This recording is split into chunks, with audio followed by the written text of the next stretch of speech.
Have you ever looked around a bustling, maybe even slightly chaotic workplace and wondered who actually keeps all of this running? Like, who is the person maintaining the harmony when, say, a dozen different fires are burning all at once? Well, today, we're going to uncover the ultimate blueprint that answers exactly that. Welcome to this explainer. Today, we are diving deep into the highly dynamic, often totally misunderstood, yet absolutely critical role of the office manager. Okay, let's just dive right into this. We'll be breaking this vital position down into 5 foundational pillars: roles, duties, functions, qualities, and skills. Section 1. The many hats they wear. Roles. Now, what's really interesting here is that in any organization, roles are basically the specific behaviors expected of a position. And for an office manager, well, those expectations are incredibly diverse. Just looking at this diagram from our source material, there are literally 15 distinct roles mapped out. It's kind of amazing to see them juggle being a delegator and a communicator on one side while totally balancing the spokesperson and problem solver on the other.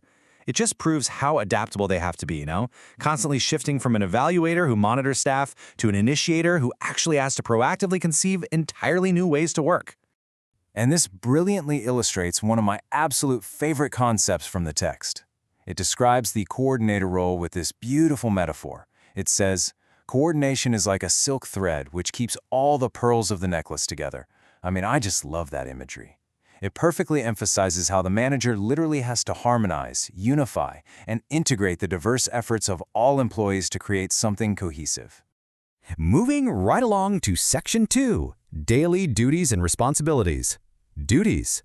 So if roles are the behaviors we expect, duties are the actual day-to-day tasks on the ground. First up, we've got the administrative and operational duties. Think of this as the actual machinery of the office.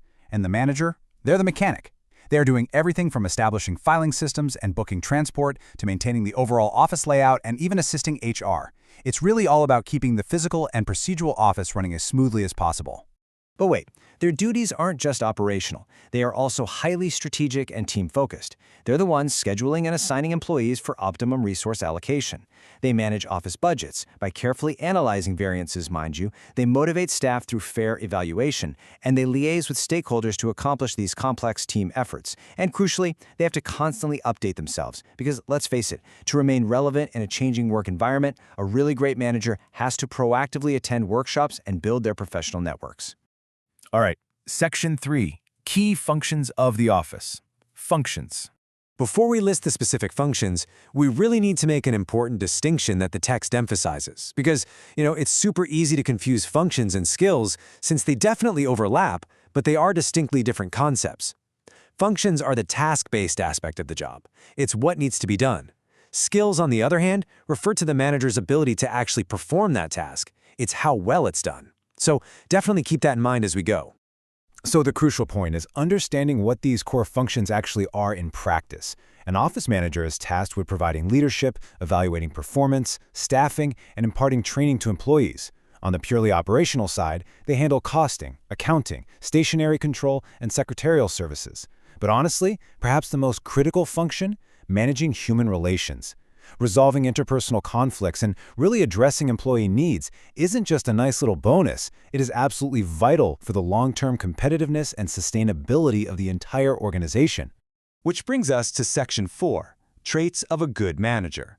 Qualities. Okay, so here we are transitioning from looking at what an office manager does to exploring who an office manager actually is.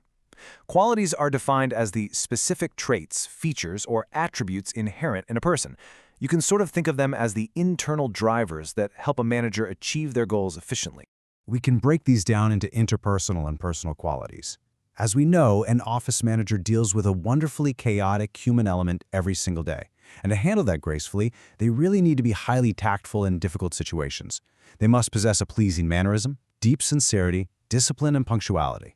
They need rock-solid self-confidence and self-control to stay calm under pressure, and above all, a keen understanding of human nature so they can navigate the tricky nuances of organizational behavior. Now, alongside those personal traits, they absolutely need strong execution and leadership qualities. Having formal management training definitely gives them an edge. They must be exceptional communicators and highly organized trainers. They need to display enthusiastic leadership, really leading from the front to instill team confidence. Furthermore, they need sound delegation ability, being able to judge exactly who can handle what. And crucially, they must possess high adaptability, constantly taking the initiative to learn new technologies as they roll out. Let's move to and see how this builds into Section 5, Essential Skills for Success. Skills. So, as we discussed a bit earlier, if functions are what you do, skills are the acquired abilities to actually execute those functions. First up are the leadership and administrative skills. These are your high-level capabilities. They need the skills to perform managerial tasks like hiring, evaluating, and making confident decisions. They need team leadership and conflict resolution skills to, well, keep the peace. And they must be absolute masters of continuous multitasking. Now, the exact skill set varies a bit depending on the specific office size and staff count, but these administrative skills form the essential baseline. Diving a little deeper, we have the technical and professional skills. This is where they really get their hands dirty. They need professional skills like transcription, file indexing, proofreading, and handling all that inward and outward mail. But beyond that, they absolutely must have solid financial and accounting skills. I'm talking everything from the preparation of financial statements and invoices to budget management, payroll, and mastering basic accounting software. It is a lot.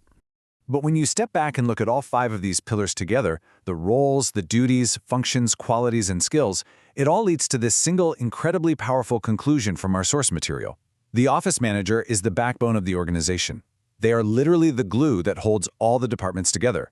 Without them, the diverse, moving parts of a company simply cannot function as a unified whole. It's an incredibly demanding yet deeply rewarding path for sure. So, I'll leave you with this final thought to reflect on today. Which of these essential office manager skills will you master next? Just take a moment to think about your own professional development. Thanks so much for joining me on this explainer, and as always, keep learning.